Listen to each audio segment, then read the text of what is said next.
volume. Et ensuite, on a du charbon végétal standard. Ce n'est pas du charbon actif, c'est simplement du charbon végétal, qui sert, donc qui est poreux, qui va servir de support pour les bactéries. Et donc, l'urine va diffuser progressivement par gravité jusqu'à ressortir. Donc, en fait, ici, il n'a pas encore été installé. On va le soulever et l'installer suspendu. Et donc, en dessous, il y aura une cuve de récupération avec une pompe. Et donc, cette urine, une fois qu'elle sort et qu'elle a été stabilisée, donc elle sera à moitié nitrate, à moitié ammonium. Et en fait, le fait qu'il y ait des nitrates, ça empêche l'évaporation de l'ammoniac. C'est-à-dire il reste de l'ammoniac dedans, comme ammonium, mais il est plus volatile. Et donc, cette urine stabilisée, elle sera envoyée ensuite dans la cuve de récupération ici, pour la tester notamment. Ici, il va être installé ensuite un dispositif de concentration de l'urine par congélation-décongélation. Et donc, on fera des tests notamment sur cette urine stabilisée, parce que l'urine brute pose aussi des problèmes d'évaporation d'ammoniac pour le procédé de congélation-décongélation. Donc ici, c'est une des pistes étudiées aussi pour avoir une deuxième étape de concentration qui soit différente de celle qui est utilisée actuellement à l'ESA et qui sera utilisée à Saint-Vincent-de-Paul, donc le dispositif de Vuna-Nexus, soit c'est de la distillation qu'on chauffe pour évaporer l'eau. Ici, à l'inverse, on va cristalliser la glace cristallise presque pure, donc on récupère ce qui ne s'est pas retrouvé dans la glace ensuite pour concentrer. Voilà, donc le principe ici, c'est vraiment cet apport en batch, ici de quelques litres, et ensuite ça percole. Donc il y a un temps de rétention d'environ 3 jours, ça permet aux bactéries de faire leur travail, et on récupère ensuite donc, cette urine stabilisée en fin de course en bas du sac. Elle met 3 jours à descendre. Elle met 3 jours à descendre. Pour quelques litres? Du coup, il en faut combien pour... Alors, en fait, au démarrage, donc la première étape, ça va être une étape d'insémination du charbon. Donc, en gros, ici, les premières dizaines de litres qu'on va passer, ils vont être absorbés. Ouais. Là, on absorbe, je ne sais pas exactement, mais voilà, une grande quantité d'urine qui va commencer à former le milieu de culture pour les bactéries. Et ensuite, une fois que la chaussette est saturée, eh ben, tous les apports suivants, en revanche, ils commencent c'est pas les apports suivants, mais au bout d'un moment, ça commence à passer en continu. Du coup, simplement, c'est l'urine la plus ancienne qui sort progressivement au fur et à mesure qu'elle est remplacée par de l'urine fraîche. Et les bactéries, il faut les ensemencer ou elles viennent naturellement ? Non, en fait, ouais. Donc, entre le charbon et l'urine, surtout, on a déjà les bactéries nitrifiantes qui sont présentes, et donc il leur faut simplement un peu de temps pour se développer, mais comme de toute façon il faut le temps de saturer la chaussette en urine, et ben en gros avec des apports en batch, ça prend plusieurs jours pour percoler jusqu'en bas, et donc ça permet aux bactéries de c'est forcément en batch les apports, tu peux pas le faire en continu? Alors si tu fais l'apport en continu, le problème c'est que tu vas avoir de la percolation et tu vas créer des chemins de passage privilégiés qui vont beaucoup trop vite en fait. Et donc l'apport en batch permet d'éviter ça. Ouais, puis il doit y avoir une question d'oxygène aussi, parce qu'il faut quand même faut pas que ce soit tout en liquide, parce que sinon ton apport d'oxygène ne va pas être suffisant pour nitrifier. Sur l'oxygénation, est-ce que ça joue un rôle? C'est une bonne question, je sais pas. Certainement. Parce que donc, en fait là, effectivement, donc les bactéries nitrifiantes, elles ont besoin d'oxygène pour travailler.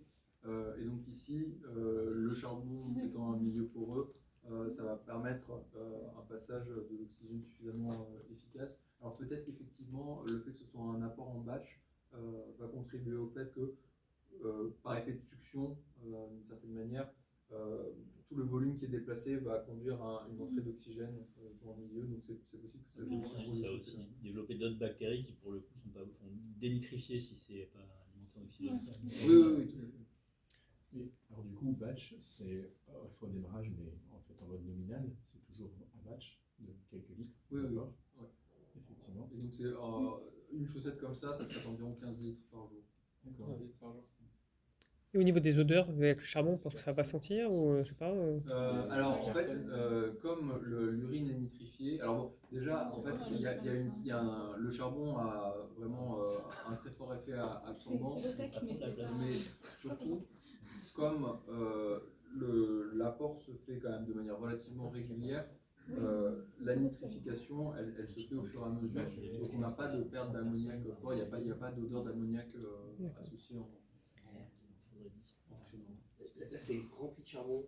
Toute la section, c'est du charbon. Ouais, alors, pas tout à fait, oui, j'ai oublié de... Il y a une chose, c'est que les bactéries, elles ont besoin d'une température relativement minimale pour travailler. Et donc, en fait, à l'intérieur, il y a un tube et la prise que vous voyez ici, elle est reliée à une résistance de chauffe d'aquarium.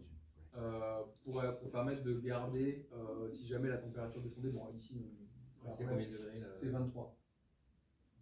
À 23? Ouais, ça c'est potentiellement low-tech, mais un peu énergie. Ben, sachant que en fait la déperdition de chaleur elle est assez faible. Ouais, mais tu vois, en hiver, c'est dans un bâtiment. Ah oui, en hiver, s'il y a une ventilation importante et que tu es en hiver, oui, c'est clair. Au niveau du charbon, parce qu'il y a différents types de charbon, il n'y a pas d'essai sur différents types de charbon. Je pense qu'il y a des biochars, des machins comme ça. Alors, normalement, il n'y a pas de contrainte forte sur le charbon, si ce n'est qu'il faut, en termes de taille, quoi, il faut que ce soit une taille relativement faible pour avoir une bonne porosité, mais tout en gardant quelque chose d'assez compact. Après, sur le type de charbon, donc c'est un procédé qui est développé par la coopérative Aneco, donc une association en Suisse.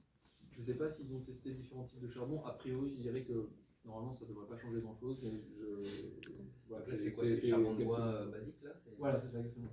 Ils sont dans la conférence ici. Vous voulez. D'accord. Oui, si vous voulez Et il y a une conférence demain où ils présentent aussi. Et ça Super. fait combien, un truc comme ça?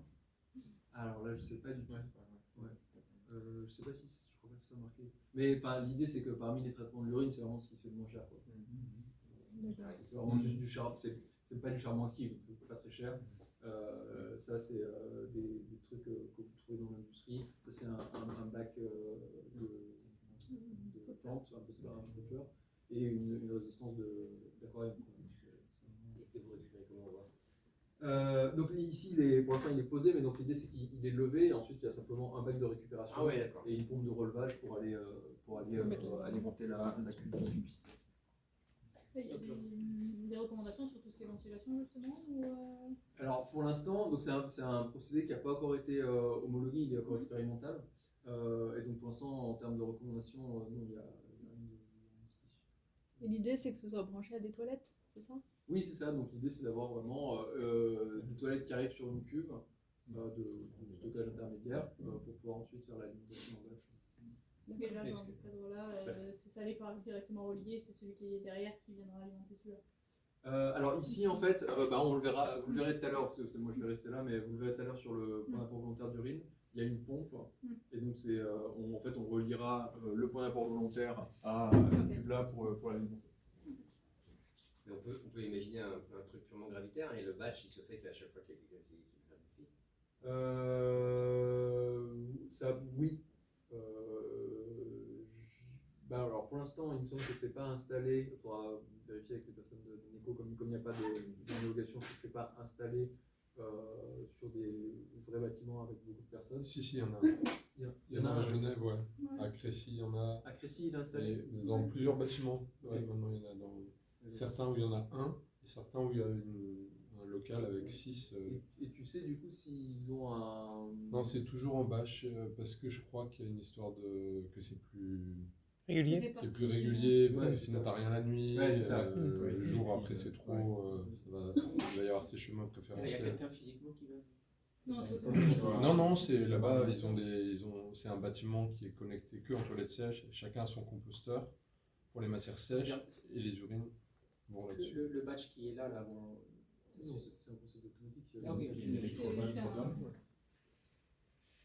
C'est juste on tape dans le stock urine, clac. Tous les X. Ouais. Donc, Ouais, je sais pas, mais- ici en